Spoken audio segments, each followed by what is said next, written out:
طبعا بيلعب على ارضه وسط جماهيره تحت القياده الفنيه لويس فيليب سكولاري. هناك انتقادات كبيره لهذا المنتخب، منتخب السيليساو ومنتخب البرازيل الفتره الاخيره لم يقدم المستوى المطلوب ولم يقنع الصحافه البرازيليه والجمهور البرازيلي الفتره الاخيره. يعني هو طبعا الفريق كمجموعه لسه ما وصلش للمرحله الكبيره جدا، الفريق بينقصه عناصر مهمه جدا، عنصر راس الحربه مش متواجد في فرقه البرازيل. البرازيل تنقصها لاعب بامكانيات روماريو، بامكانيات لاعب زي رونالدو احد اللاعبين الهدافين الكبار جدا. بينقصه لاعب رابط ملعب او صانع العاب او اللاعب الشخصيه الليدر في الفرقه زي رونالدينو زي كاكا. يمكن هو الراجل اختار المجموعه ب 92 93 في بعض اللعيبه اللي موجوده، بعض اللعيبه اللي مش موجوده. يعني اعتقد ان طبعا كله بيفكر في مجموعه الشباب تحسبا لكاس العالم القادمه بالنسبه للمنتخب البرازيلي. البرازيل يمكن انا صنفت الثمان منتخبات بالشكل الاتي: فنيات ومهارات. ما نشوف طبعا النجوم طبعا نيمار طبعا المركز صانع العاب، السن 21 عام، انتقل الى برشلونه، عدد المباريات الدوليه 33 مباراه. دي نشوف المدير الفني لويس فيليب سكولاري، سن 64 سنه، بيدرب منذ عام 2012 طبعا خليفه لمينديز، بطولات قاد بها كاس العالم في 2002. اكملك بقى على سكولاري، لان سكولاري طبعا مواليد 19 48 وهو كان مدافع اساسا. بدا تدريب عام 82 جريميو بالميراس، وحقق لقب ليبرتادوريس كان عام 99 وعام 94.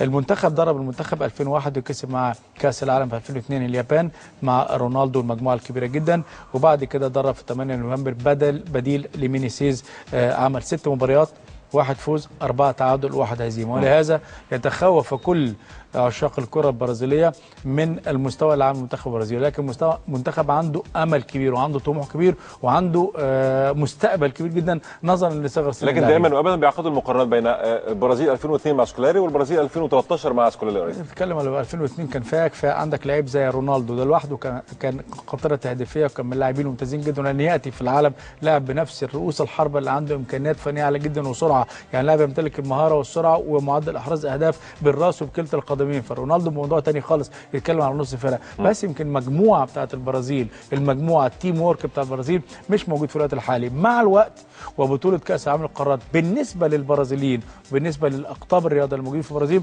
هي اختبار حقيقي، ويمكن كمان تحضير لكاس العالم 2014. انا قيمت الفرق بالشكل دوت 8 فرق، فنيات او مهارات او تكنيك 5 نجوم بالنسبه للبرازيل، ادي له 5 نجوم، 5 من 5. ليه فنيات تكنيك ومهارات؟ يعني بتتكلم على مارسيلو مهاره، نيمار مهاره، اوسكار مهاره، لوكاس مورا مهاره، داني ألفيش نفس الموضوع، مجموعه حتى اللاعب برناردو اللي قلت لك عليه لاعب من اللاعبين الممتازين جدا. كل دي تديك 5.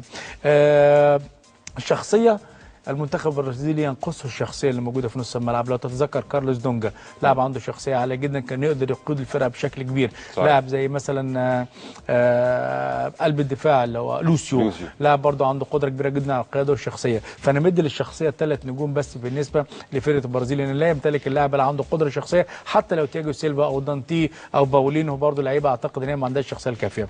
الخبره 2 نجمه ليه او 2 نجوم 2 نجمه ليه؟ لان معدل اعمار سنيه بالنسبه للبرازيل بتتكلم على باولينهو، على لويس جوستافو، على اوسكار، لوكاس مورا، نيمار، حتى برناردو، كلهم لاعبين صغار السن. ما عندهمش لسه الخبره الكافيه، فمديله 2 نجوم. دكه البدلاء هديها 4 نجوم، لان دكه البدلاء على الرغم من ان هي ما عندهاش الاسماء الرنانه، ولكن يبقى المنتخب البرازيلي من اقوى المنتخبات اللي موجوده كصناعه لاعبين كره قدم. لا. لكن سكولاري محظوظ يا كابتن خالد في خط الدفاع، عنده وفره كبيره جدا في خط الدفاع وايضا في خط الوسط، لكن المشكله كما ذكرت هي راس الحربه، ولا يوجد ابداع.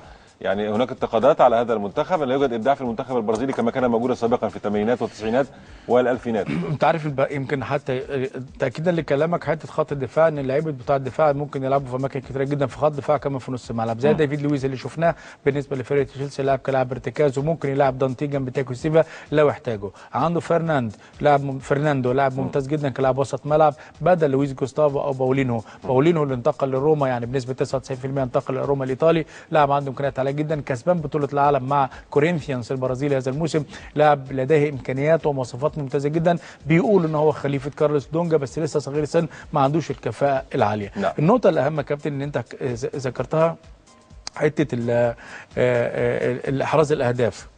انت عارف ان نيمار حتى الان منذ مباراه اليابان اللي تعادلوا فيها 2-2 لم يحرز هدف مع منتخب البرازيل. الكلام يقال في البرازيل يقول لك ان انا مع المجموعه، انا بصنع اهداف وبشتغل، ولكن المطلوب من نيمار يمكن صغير السن لسه ما عندوش الخبره الكافيه وما عندوش كمان الشخصيه اللي تقدر تساعده فرقه البرازيل. البرازيل كتشكيل طبعا لا خلاف على جوليو سيزار، تمام، لا خلاف على مارسيلو كمدافع ايسر، تمام، دافيد لويز، تياجو سيلفا، داني الفيش، واثنين لعيبه ارتكاز، باولين ولويس جوستافو. نعم. جوستافو طبعا لانه جاي من الباير، عامل ثلاثيه، لاعب اكثر جاهزيه وعنده خبره اعلى نسبيا من باولينو كلاعب ارتكاز. نيمار ناحيه الشمال، اوسكار في القلب ولوكاس مورا. انا عارف ان انت حاطط هالك، انا من غير ما ابص للتشكيل عارف ان انت حاطط هالك، بس يقال ان لوكاس مورا هيلعب كبدايه، يلعب طرف يمين وطرف شمال عشان يدي فعاليه اكتر لفريد كلاعب ما عندوش امكانيات غير خط ال 18، فمحتاج مساعده كبيره جدا. ما يميز المنتخب البرازيلي هو سرعه اطرافه من الطرف للشمال عند نيمار وعند لوكاس مورا وعند داني الفيش. ما يميز فريق البرازيل صناعه اللعب اللي موجوده عند نيمار وعند اوسكار وعند لوكاس مورا. ما يميز كمان فرقه البرازيل الكثره والوفره الهجوميه العاليه جدا في مجموعه 5 6 لاعبين اللي متواجدين، اذا كان داني الفيش، لوكاس، اوسكار، وكمان نيمار مع لويس جوستافو مع فريد. ما يعيب منتخب البرازيل، واحد، انا المنتخب البرازيلي حتى الان لم ياتي مدافع ايسر بنفس المستوى اللي كان فيه روبرتو كارلوس. اثنين، المنتخب البرازيلي الثلاثي الامامي نيمار واوسكار ولوكاس مورا المفروض ان يتعودوا على النواحي الدفاعيه ودي مش موجوده عندهم، عشان كده المساحات اكتر على مارسيلو وعلى داني الفيش. ما يعيب منتخب البرازيل انه ليس هناك بديل كفء وقوي في حته راس الحربه لفريد، ودي من الامور الصعبه جدا اللي مش قادر يحللها لويس فيليب سكولاري. لكن يفضل دائما وابدا المنتخب البرازيلي واحد من المنتخبات المرشحه للوصول الى او الحصول على هذه يعني حتى لو بالعناصر الشابه، لو اتكلمنا على 20 سنه تبقى البرازيل هي الفرق المرشحه، الفرق القويه جدا، الفرق اللي عندها امكانيات، لان في اقل من ثانيه وجزء من ثانيه ممكن يصنع الفارق، لاعب او اثنين او ثلاثه او لاعبين، لعيبه عندهم امكانيات تهديفيه والتمويليه، التمويل اللي هو حته صناعه اللعب متوفره كتير جدا، وكمان يمتلك في الوقت الحالي اقوى قلوب دفاع على مستوى العالم. تياجو سيلفا، دافيد لويس ودانتي، ثلاثة لديهم امكانيات ووفره عاليه جدا. خد بالك في حارس كمان اسمه رافائيل موجود في سانتوس اللي هو الحارس الثالث بالنسبه للبرازيل، ده حارس امكانياته عاليه جدا، بيقولوا حارس عنده مستقبل كبير جدا وبديل لجوليو سيزار، ده برضه انتقل لروما بنسبه 80 او 90%، عشان كده اعتقد ان فرقه البرازيل ما ينقصها زي ما قلت لك هي الخبره اللي انا مديه فيها 2 نجمه بس، مش مدي لها 3 أو 4 نجوم. نعم. ننتقل الى منتخب اخر، هو منتخب